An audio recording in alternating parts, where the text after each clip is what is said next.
டெல்லியில் போராடும் விவசாயிகளுக்கு ஆதரவு தெரிவித்து திருவாரூர் மாவட்டம் நீடாமங்கலத்தில் விவசாய சங்கத்தினர் எர்ணாகுளம் எக்ஸ்பிரஸ் ரயிலை மறித்து கண்டன முழக்கம் எழுப்பி ரயில் மறியல் போராட்டத்தில் ஈடுபட்டு வருகிறார்கள்.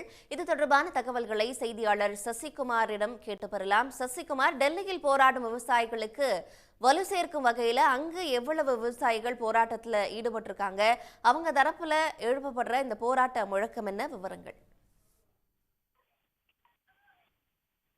குறிப்பாக டெல்லியில் விவசாயிகள் போராட்டத்திற்கு ஆதரவு தெரிவித்து தமிழ்நாடு முழுவதும் 100 இடங்களில் விவசாயிகள் ரயில் மறியல் போராட்டத்தில் ஈடுபட போவதாக தமிழக அனைத்து விவசாய சங்கங்கள் அறிவித்திருந்தன. அதன் ஒரு பகுதியாக திருவாரூர் மாவட்டம் நீடாமங்கலத்தில் ரயில்வே நிலையத்தில் எர்ணாகுளம் ரயிலை மறித்து விவசாயிகள் கண்டன முழக்கங்கள் எழுப்பி கண்டன ஆர்ப்பாட்டத்தில் ஈடுபட்டு வந்தாங்க.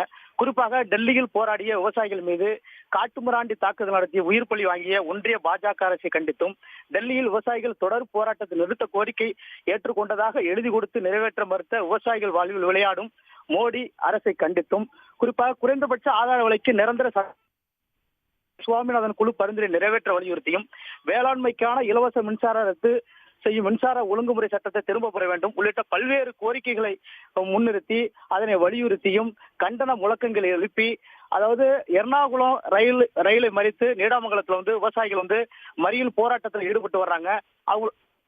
அவங்களுடைய பிரதான கோரிக்கையாக இருக்கிறது, டெல்லியில் போராடிய விவசாயிகள் மீது குண்டு தாக்குதல் நடத்திய அதனை வன்மையாக கண்டிக்கிறோம், அதற்கு நிரந்தர தீர்வு காண வேண்டும் என்பது பாஜக அரசை கண்டித்து கண்டன முழக்கங்கள் எழுப்பி ரயில் மறித்து போராட்டத்தில் ஈடுபட்டு வர்றாங்க. நன்றி சசிகுமார், விவரங்களை வழங்கியமைக்கு. உடனுக்குடன் செய்திகளை தெரிந்து கொள்ள சன் நியூஸ் பெல் ஐகானை கிளிக் பண்ணுங்க.